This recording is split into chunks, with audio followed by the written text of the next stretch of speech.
नमस्कार, मैं सृष्टि चौबे आप सभी का पुनः स्वागत करती हूँ सिटी बीट न्यूज़ में। और जैसा कि आप देख सकते हैं कि आज हमारे साथ एक बरेली कस्बे की बहुत ही होनहार छात्रा यहाँ पे बैठी हुई हैं। कहा जाता है कि यदि मनोबल मजबूत हो तो आप ज़िंदगी में जो भी चाहो वो पा सकते हो। तो उसी का ही एक नमूना हमारे सामने पेश है और चलिए जानते हैं इनसे इनकी आत्मकथा के बारे में कि इन्होंने कैसे अपने जीवन में ये निर्णय लिया कि इनको इतने आगे बढ़ना है, ऐसे एग्ज़ाम में बैठना है और कहाँ से इनको मार्गदर्शन मिला, कैसे इनने शुरुआत की, सब कुछ हम आज जानेंगे इनके साथ। आपका परिचय दीजिए। हेलो एवरीवन, मेरा नाम विभा पटेल है और मैं यहाँ से थोड़े पास में एक गांव है बेंगनिया, वहाँ से बिलोंग करती हूँ। पढ़ाई जो है स्टार्टिंग की 10th तक मैंने एक प्राइवेट स्कूल से की थी। उसके बाद हम लोग 11th में हायर सेकेंडरी में शिफ्ट हो गए, जहाँ से फिर 11th एंड 12th कंप्लीट किया। तो आईआईटी जाने का जो सपना था वो मेरा बहुत पहले से था, लगभग 6th क्लास से। तो मैंने तभी से सोचा था कि इंजीनियरिंग की फील्ड में ही कुछ करना है। तो जो JEE का एग्ज़ाम है उसका मुझे पता तो था, बट ये नहीं पता था कैसे करना है। तो मेरी एक कज़न सिस्टर हैं जिन्होंने इसकी तैयारी की थी, उन्होंने भी घर से ही किया था। तो फिर उन्होंने मुझे बताया, देन मैंने 11th में फ़िज़िक्स वाला करके एक कोचिंग है, उसका ऑनलाइन बैच लिया और घर से ही तैयारी की। तो 11th 12th 2 साल तैयारी की, उसके बाद इस साल पेपर दिया जिसका रिज़ल्ट आ गया। तो जैसा कि हम सभी जान सकते हैं कि आपने जो है ऑनलाइन प्रिपरेशन किया, ठीक है। अब मुझे एक चीज़ बताइए कि लोग सोचते हैं कि यार हम कोटा जाके पढ़ेंगे, हम इस जगह जाके पढ़ेंगे, हम ऐसी कोचिंग में पढ़ेंगे, वैसी कोचिंग में पढ़ेंगे, फिर ही जाके जो है हमारे इतने बड़े एग्ज़ाम्स हैं वो क्रैक होंगे। ये एक आप मानसिकता बोल सकते हैं या फिर आप ये बोल सकते हैं कि घर से बाहर जाने की जो हमारे नवयुवक है उनकी कोशिश होती है, ये भी आप बोल सकती हैं। तो ऐसा कोई विचार आपके दिमाग में नहीं आया कि भाई मुझे भी थोड़ा बाहर जाना चाहिए, मुझे भी कोचिंग लेनी चाहिए, या फिर ऐसा क्या सोचा आपने कि आपने घर से ही तैयारी करने की जो है शुरुआत की? तो पहली चीज़ तो ये है कि अपन लोग बाहर जाते हैं तो बाहर बहुत सारे बच्चे मिलते हैं। कोई जो है, ये जो आईआईटी की जो JEE की प्रिपरेशन है उसमें क्या होता है कि बच्चे बहुत पहले से तैयारी करते हैं, 6th 7th सबसे। तो जब ऐसे बच्चों से मिलते हैं ना तो अपन को ऐसा लगता है कि इनके सामने तो अपन शायद नहीं कर पाएंगे कुछ। तो इसलिए मैंने पहले ही सोचा था कि मैं ऑनलाइन ही करूँगी। वैसे भी लड़की को बाहर इतनी दूर भेजना बहुत मुश्किल था मेरी फैमिली के लिए। तो कोटा तो बहुत दूर था, मतलब भोपाल भी नहीं जा सकते थे। तो इसलिए मैंने सोचा कि ऑनलाइन उस टाइम चल रहा था, क्योंकि कोरोना के टाइम से ऑनलाइन बहुत ज़्यादा चला था। तो मैंने सोचा एक बार ट्राई करके देखते हैं, रिज़ल्ट भी अच्छे थे तो इसलिए ऑनलाइन ही किया। बिल्कुल। और आप ऐसे पेरेंट्स के लिए क्या एक मैसेज देना चाहेंगी, ऐसा संदेश देना चाहेंगी कि कहा जाता है कि लड़कियों को ज़्यादा दूर बाहर नहीं भेजना चाहिए या लड़कियों को इतना पढ़ाना नहीं चाहिए। आजकल हम देखते हैं कि ऐसे बहुत सारे खबरें सुनने हमें आती हैं कि भाई हम लड़की को इतना आगे क्यों भेजें, आखिर एक दिन उसको शादी होके जाना ही है, तो हम इतनी मेहनत क्यों करें और क्यों उसके भविष्य के लिए इतना उसके लिए आगे बढ़ाएं, अपना धन संचय करें और उस पर खर्च करें। धन संचय करके लगाना ही है तो हम उसके विवाह में लगा देते हैं। तो इस बारे में आप क्या कहना चाहेंगे? इस बारे में तो ये है कि जैसे मतलब माना जाता है कि लड़के जो है फिज़िकली स्ट्रांग होते हैं तो लड़कियां मेंटली स्ट्रांग होती हैं। पढ़ाई में देखोगे हर जगह तो टॉपर्स लड़कियां ही निकलती हैं, बट क्या होता है कि पेरेंट्स का फैमिली प्रेशर होता है कि मत पढ़ाओ, तो आगे मत भेजो, यहाँ मत भेजो, वहाँ मत भेजो। तो इस कारण ना पेरेंट्स भेजते नहीं हैं। तो जैसे मैं जिस फैमिली से बिलोंग करती हूँ वहाँ पर भी मेरी जो कज़न सिस्टर्स हैं उनको भोपाल भेजने का भी मना कर दिया गया, मतलब मत भेजो। बट एक क्या बोलते हैं उससे, एक एग्ज़ाम्पल सेट करते हैं कुछ लोग। तो मेरे लिए तो मेरी कज़न सिस्टर्स ने एग्ज़ाम्पल सेट किया जो बाकी सब लोगों के लिए भी कर रही है, और मैंने इसमें मतलब सक्सेस पाके बाकी के लिए किया है। तो आई थिंक कि फैमिली को भेजना चाहिए लड़कियों को, क्योंकि वो बहुत कुछ कर सकती हैं, शायद लड़के नहीं कर सकते इतना। अब मुझे ये बताइए कि आगे आपका क्या प्लान है? आपको आगे अपनी पढ़ाई के लिए यहीं पे ही रहना है, बरेली से ही तैयारी करनी है, या अब आप अपने भविष्य के लिए, ठीक है, उज्जवल भविष्य के लिए मैं बोलना चाहूँगी, मुझे माफ़ करिएगा, आप बरेली से आगे निकलना चाहेंगी या फिर इस बार भी आप घर से ही तैयारी करने का सोच रहे हैं? अभी तो क्या है कि ये मेंस का एग्ज़ाम क्लियर हुआ है, इसके बाद अभी एडवांस होगा, 18 मई को है वो। तो एडवांस की तैयारी तो जिस कोचिंग से ऑनलाइन मैंने की है, तो जिन बच्चों का मेंस निकल जाता है वो लोग एडवांस की तैयारी करते हैं वहीं से, तो वहीं से करूँगी मैं ऑनलाइन ही। एडवांस ने अगर हो गया, आई एम प्रेटी श्योर कि हो जाएगा बट पता नहीं, तो एडवांस अगर हो गया तो फिर आईआईटी जाएंगे, यहाँ तो बिल्कुल ही नहीं रुकेंगे। हाँ, फिर आईआईटी जाके इंजीनियरिंग करनी है, बीटेक, देन उसके बाद देखा जाएगा। आप उन बच्चों के लिए क्या बोलना चाहेंगी जो भी अभी आपके बाद शायद आपसे इंस्पायर होकर, आपसे प्रेरणा लेके JEE क्रैक करना चाहें, या फिर हो सकता है कि जो अभी भी सपने बुन रहे हैं कहीं ना कहीं कि हमें आगे चल के इंजीनियरिंग फील्ड में जाना है या इस विभाग में हमें अपना करियर बनाना है, तो क्या कर सकते हैं? उनका पहला कदम क्या होगा ये इस तरफ बढ़ने के लिए, अपने लक्ष्य की ओर बढ़ने के लिए? तो पहला कदम जो मैं बताऊं तो वो ये रहेगा कि अपना दिमाग ऐसे सेट करके जाना है कि नेवर गिव अप, बस। क्योंकि इसमें क्या होता है कि तुम लोगों को बहुत ज़्यादा प्रैक्टिस करनी होती है, टेस्ट देना होता है, हर संडे टेस्ट होते हैं, तो मोस्टली बच्चे इसमें सक्सेसफुल इसलिए नहीं हो पाते क्योंकि एक टेस्ट में कम मार्क्स आए, वो अपने अंदर डिमोटिवेट हुए और देन छोड़ दी तैयारी। 11th में तो बहुत सारे बच्चे स्टार्ट करते हैं बट 12th तक, लास्ट तक बहुत कम बच्चे सक्सेसफुल हो पाते हैं। तो सबसे पहला तो ये है कि तुम लोगों को गिव अप नहीं करना है। दूसरी चीज़, कंसिस्टेंसी मेंटेन करके रखनी है। लाइक किसी दिन किसी ने कहा तो 17 घंटे पढ़ लिया, उसके बाद पता चला एक हफ्ते नहीं पढ़ा, तो कंसिस्टेंसी मेंटेन करके रखनी है कि हर दिन 10 घंटे पढ़ना है, मतलब 10 घंटे पढ़ना है। तो मेरा सबसे पहले मतलब यही था कि मैं हर दिन पढ़ती थी, ऐसा नहीं था कि आज पढ़ लिया कल नहीं पढ़ा, परसों पढ़ा, ऐसा कुछ नहीं था, हर दिन पढ़ती थी।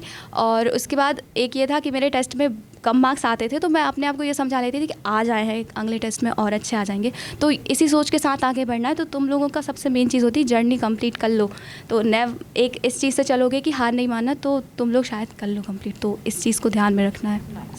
11th-12th में इसका कोई क्राइटेरिया होता है कि 11th-12th में आपके इतने परसेंटेज होने चाहिए, उसके बाद आप नीट के लिए JEE के लिए आप अपीयर हो सकते हैं, ऐसा कोई क्राइटेरिया है? और 11th-12th में सब्जेक्ट्स के बारे में बताइए थोड़ा कि कौन से सब्जेक्ट्स लेने होंगे ताकि फिर वो इस एग्ज़ाम के लिए अपीयर हो सकें, तो छोटी छोटी बातें। और हाँ, अपनी दिनचर्या भी थोड़ा हमारे लोगों को बताएं क्योंकि हो सकता है कि आपकी दिनचर्या किसी और के लिए प्रेरणादायक हो, है ना, कोई आपको देखकर आगे बढ़ना चाहे और बढ़ सके। तो अगर क्राइटेरिया की बात करें तो अभी तुम लोगों को 11th में मैथ्स लेना पड़ता है, PCM से करो, और उसके बाद 12th में 75% से ज़्यादा होने चाहिए, उसके बाद ही इस एग्ज़ाम में सिलेक्शन होता है। और अगर मैं अपनी दिनचर्या के बारे में बात करूं तो मैं एक नाइट ऑल हूँ, तो मैं रात को ही पढ़ती थी लगभग 2 बजे तक, और सुबह उठने के बाद ऐसा कोई मेरे पास काम नहीं था पढ़ने के अलावा, क्योंकि मम्मी ने कभी ऐसा प्रेशर नहीं डाला कि घर का ये काम करो वो काम करो, तो सिर्फ पढ़ाई थी। और बात रही स्कूल की, तो स्कूल के टीचर्स से बहुत सपोर्ट था कि वो लोग यही बोलते हैं कि तुम घर पे जिस चीज़ की पढ़ाई कर रही हो अच्छे से करो, मन लगा के करो, स्कूल का ऐसा प्रेशर नहीं है कि तुमको हर दिन आना है, हर दिन जाना है। तो स्कूल से भी कोई प्रॉब्लम नहीं थी। तो सुबह से उठ के बस यही रहता था, उठे फिर अपना काम किया सुबह का, और एक रूटीन ज़रूर बना के रखना है कि उसमें लिखना है कि आज तुम्हें कौन कौन से टास्क करने हैं एंड देन उनको कैसे करना है, किसके बाद क्या है, और हर टाइम ब्रेक लेना है। हर 1 घंटे की पढ़ाई के बाद मैं ब्रेक लेती थी, 10-15 मिनट का पढ़ाई की, और फिर 10 बजे तक पढ़ते थे, 8 से 10 बजे तक, फिर खाना वाना खाया, फिर 11 से फिर से सिटिंग लेते थे लगभग 4 घंटे की, 3 बजे तक, फिर आधे घंटे का ब्रेक लेने के बाद 3.5 घंटे, मतलब 3:30 बजे से 5 बजे तक लेती थी। फिर मैंने केमिस्ट्री की कोचिंग ज्वाइन करी थी यहाँ पे ऑफलाइन 12th के लिए, तो वहाँ जाते थे, उसके बाद फिर पढ़ाई, बस। तो इतना सब आपने अपनी लाइफ में अचीव किया है, और अभी तो बाय गॉड ग्रेस हम दुआ करेंगे कि आप आगे अपने जीवन में और भी ऐसे अपने लक्ष्यों को प्राप्त करती रहें। तो अभी तक आपने जितना भी अचीव किया है, आपके जितने भी गोल थे, लक्ष्य थे, आपने प्राप्त किए हैं, तो उसके बाद लोगों का उस पर क्या आप बोलेंगे टिप्पणी रही है, या लोगों ने आपसे क्या बोला है, क्या नहीं बोला है, कैसे मुबारकबाद दी है? आपके सोशल यानी कि आपके फ्रेंड्स लोग हैं, आपके मित्रगण जो हैं, फिर आपके परिवारगण जो हैं, और फिर और भी लोग होते हैं जो ऐसे मौक़ों पर शुभकामनाएं देते हैं, तो किसने आपके लिए क्या किया? फर्स्टली जब मेरा रिज़ल्ट आया था तो पहले तो फैमिली बहुत खुश थी, क्योंकि वो तो होनी चाहिए। उसके बाद जो फ्रेंड्स थे तो वो लोग, उन लोगों को पूरा भरोसा था मेरे दोस्तों को कि मैं क्लियर कर लूँगी, तो वो लोग भी बहुत खुश थे। उसके बाद अभी जैसे जैसे टाइम बढ़ता गया लोगों को पता चला, फिर हमारे यहाँ के जो राज्य स्वास्थ्य मंत्री हैं श्री नरेंद्र शिवाजी पटेल, वो भी अभी रिसेंटली आए थे, उन्होंने भी मुझे बधाइयाँ दी। और उनके बाद फिर बहुत सारे लोग थे, पापा के फ्रेंड्स वगैरह और रिलेटिव वगैरह, जिनको पता चला, जिनको पहले लगता था कि ये कितना पढ़ती है, तो उन लोगों को जब पता चला कि हाँ एग्ज़ाम क्रैक हो गया तो सबने बधाइयाँ दी। जी, ये बहुत ही अच्छी बात इन्होंने बताई है। इसके अलावा आप मुझे बताइए कि JEE के आपके जो परसेंटेज रहे हैं, ठीक है, वो कट ऑफ क्या होता है और कट ऑफ के बाद मतलब क्या प्रोसीजर होता है सिलेक्शन के लिए, वो भी एक थोड़ा सा आप बताइए। तो मेरा जो परसेंटाइल था वो 97.69 है। तो मैं OBC को बिलोंग करती हूँ, तो OBC का जो कट ऑफ होता है लगभग 79 to 80 परसेंटाइल होता है। ये कट ऑफ होता है JEE एडवांस के लिए, तो तुम्हारे इससे ज़्यादा है तो तुम एडवांस में अपीयर होगे।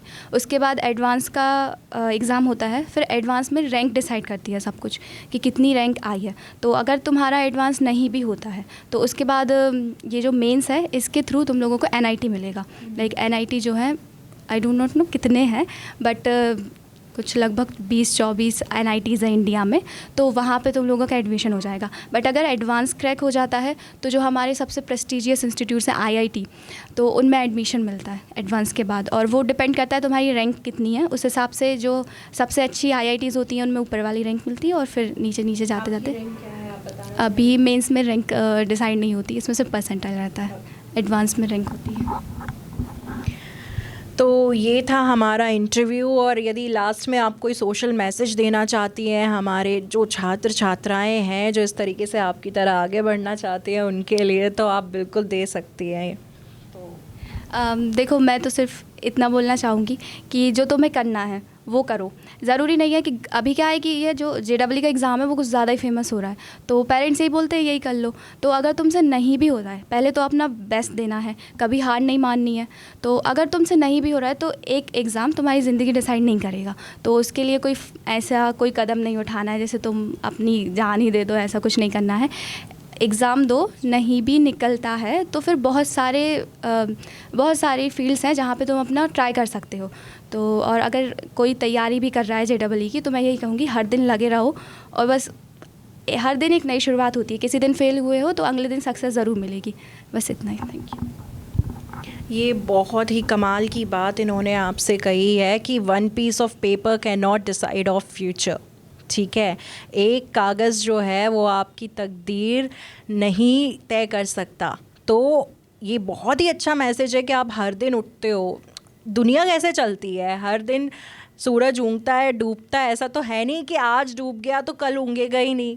तो दिनचर्या भी वैसी ही होनी चाहिए, हर शुरुआत भी वैसे ही होनी चाहिए। आप जो अपने जीवन में लक्ष्य के लिए काम कर रहे हो उसके लिए मेहनत भी दिन प्रतिदिन बढ़नी चाहिए, घटनी नहीं चाहिए। आप में मोटिवेशन, आपका आत्मबल बढ़ना चाहिए। यदि आप गिरते हो तो फिर से आपको उठना चाहिए, और वो भी दुगनी मेहनत के साथ उठना चाहिए। आपको जो है गिव अप नहीं करना चाहिए। तो ये बहुत ही अच्छा मैसेज जो है आपने दिया है हमारे दर्शकों को, हमारे छात्र छात्राओं को। तो इसी के साथ हम आपका बहुत बहुत धन्यवाद करते हैं कि आप सिटी बीट न्यूज़ के इस इंटरव्यू पर आई और आपने लोगों को मार्गदर्शन दिया कि वास्तविकता में कैसे क्या होता है, और आपने रियलिटी बताई, ऑन ग्राउंड रियलिटी बताई। ठीक है, तो इसके लिए आपका बहुत बहुत आभार। और इसी के साथ हम ये इंटरव्यू जो है इसको समाप्त करते हैं। तब तक आप बने रहिए सिटी बीट न्यूज़ के साथ और इंतज़ार करिए इसके अगले कार्यक्रम का। धन्यवाद।